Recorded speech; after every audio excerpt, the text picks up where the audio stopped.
On va voir tout de suite la méthode Soncas. Qu'est-ce que c'est cette méthode? Alors tout simplement, c'est une méthode qui est utilisée par des vendeurs, des commerciaux, pour pouvoir découvrir les besoins et les attentes de leurs prospects. Tout d'abord, quand vous allez en entretien avec un prospect, vous devez préparer donc votre liste de questions, votre plan de découverte. Et sur cette liste de questions, vous allez effectivement noter ses réponses, à savoir ses attentes, ses besoins, ses freins pour l'achat avant de dérouler votre argumentaire de vente. Nous allons décortiquer l'acronyme SONCAS et nous regardons ça tout de suite. Dans SONCAS, nous avons le S de sécurité, le O de orgueil, le N de nouveauté, le C de confort et le A de argent. Nous avons le S de sympathie. Nous allons voir ces 6 mots et qu'est-ce que ces 6 mots vont représenter pour vous lorsque vous faites la découverte de votre client ou prospect. S de sécurité. Un prospect sécuritaire, c'est un prospect qui va faire attention à la qualité du service que vous allez proposer, mais également à la fiabilité de votre entreprise et du commercial. Il va être attentif à des mots tels que sécurité, fiabilité, référence, normes de qualité, garantie et certification. Alors, ce type de prospect, vous devez être vraiment convaincant, ne pas hésiter, être présentable, être courtois pour pouvoir attirer vraiment ce type de prospect qui est plutôt sécuritaire et à la base méfiant. Donc attention, posez les bonnes questions et surtout utilisez les mêmes mots que lui quand vous faites votre argumentaire de vente de manière à le rassurer le plus possible. Dans son cas, nous avons le O de orgueil. Un prospect orgueilleux, c'est un prospect qui va vouloir tout de suite savoir quel est le bénéfice qu'il va retirer s'il prend votre service par rapport à son image. Qu'est-ce que ça va lui apporter? Quelle valorisation il aura s'il utilise votre service ou votre produit?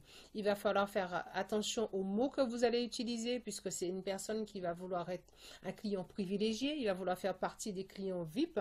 Donc, il va être attentif à des mots tels que différents, personnel, rareté et haut de gamme. Donc vraiment, faites attention, encore une fois, posez des questions, écoutez les réponses, regardez le comportement, la gestuelle, tout ce que la personne vous dit, qui va vous donner des éléments par la suite pour pouvoir le convaincre. Nouveauté. Un prospect qui est friand de nouveautés, il veut être à la page. Ce qui l'intéresse, c'est d'être au top. Il aime le changement. C'est le client qui va rechercher tout ce qui est révolutionnaire, tout ce qui est exceptionnel, tout ce qui est innovant. Si vous proposez un produit qui est lambda, peut-être que vous avez un service à côté qui est nouveau, qui est moderne. Donc, pensez à le mettre en avant pour valoriser votre produit ou votre fonctionnement. Donc vraiment, c'est des prospects, il va falloir vraiment faire attention à son environnement, comment sa posture, son discours, les mots qu'il va utiliser. Donc vu que c'est quelqu'un qui veut être à la page et être au top, votre produit doit être vraiment révolutionnaire, original ou innové. Donc pensez-y. Vraiment, la découverte est très importante avant de passer au processus de vente.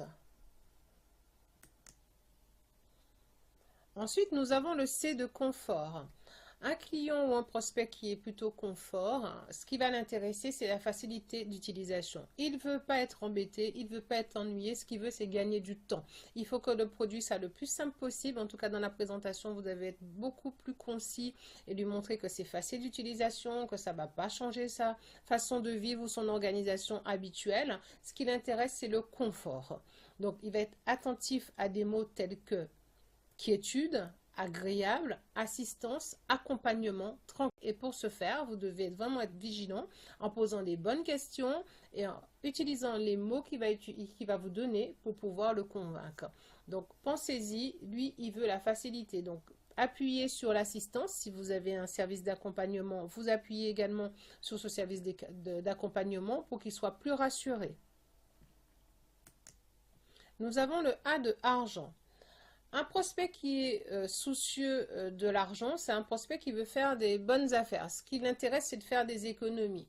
lors de vos échanges avec ce type de personne, tout votre effort va se porter sur vraiment le discours en lui faisant comprendre qu'il va faire vraiment une bonne affaire, où il va vraiment bénéficier d'une rentabilité sur le produit ou le service que vous proposez. Donc vous allez devoir utiliser des mots tels que promotion, solde, prix, qualité, économie, remise, rentabilité et bonne affaire, puisque ce qui lui intéresse, c'est vraiment le prix. Avant toute chose, c'est le prix qui va l'intéresser. Si toutefois le produit que vous proposez est à un certain coût, le mieux, ce serait peut-être de lui parler de retour sur investissement. C'est quelque chose qui va pouvoir leur amener de l'argent dans le temps ou sur lequel il va économiser dans le temps. Si vous vendez des pompes à chaleur, donc vous savez que les pompes à chaleur, normalement, on n'est pas censé les changer tous les ans, mais vous pouvez très bien avoir une garantie sur 20 ans et pour lui, ça va peut-être vraiment être plus intéressant de se dire, mais je ne vais pas changer tous les 10 ans. Donc pensez-y, posez les questions. Écoutez, vraiment l'écoute active, il n'y a pas de secret. C'est vraiment ça qui va vous aider à faire la découverte de votre prospect. Ensuite, nous avons le S comme sympathie. Alors, le client qui est sympathie ou le prospect qui est sympathie, ce qu'il veut, c'est faire plaisir. Le côté affect rentre en jeu, donc il va être sensible à des mots comme amour, amitié, sympathie. Il va falloir vous mettre en avant, ou l'entreprise. En tout cas, le commercial va faire la différence parce que c'est lui, au final, qui va se présenter, présenter l'entreprise. Et en fonction de comment vous allez approcher cette personne, vous devez vraiment créer un climat privilégié, une relation vraiment, on va dire, privilégiée avec ce prospect, pour qu'il soit sensible à ce que vous proposez et utiliser des mots tels que partage, service, amitié, partenariat, collaboration et reconnaissance. Ce type de personne, si vous pensez qu'à la prime que vous allez avoir à la fin de votre entrevue, s'il signe avec vous, ça va se ressentir. Donc, il va falloir vraiment que vous soyez plutôt sur le côté conseil, accompagnement, aide, pour pouvoir l'orienter au mieux dans ses choix. Voilà. Vous l'aurez compris, la méthode SONCAS est une méthode très simple d'utilisation pour pouvoir vous aider à découvrir les attentes et les besoins de votre prospect. Alors, ce n'est pas tout, puisque quand vous arrivez donc à cette étape où vous questionnez votre prospect pour avoir un petit peu plus d'éléments, plus de matière, vous devez avoir plus d'informations pour aller beaucoup plus loin, puisqu'à ce stade, votre prospect, il est froid. Donc, vous n'avez pas fait de présentation, vous êtes en train d'apprendre à vous connaître. Donc, il va falloir accompagner cette méthode SONCAS avec une autre méthode qui est la méthode CAP, donc caractéristiques, avantages et preuves, ou la méthode CAB, caractéristiques, avantages, bénéfices.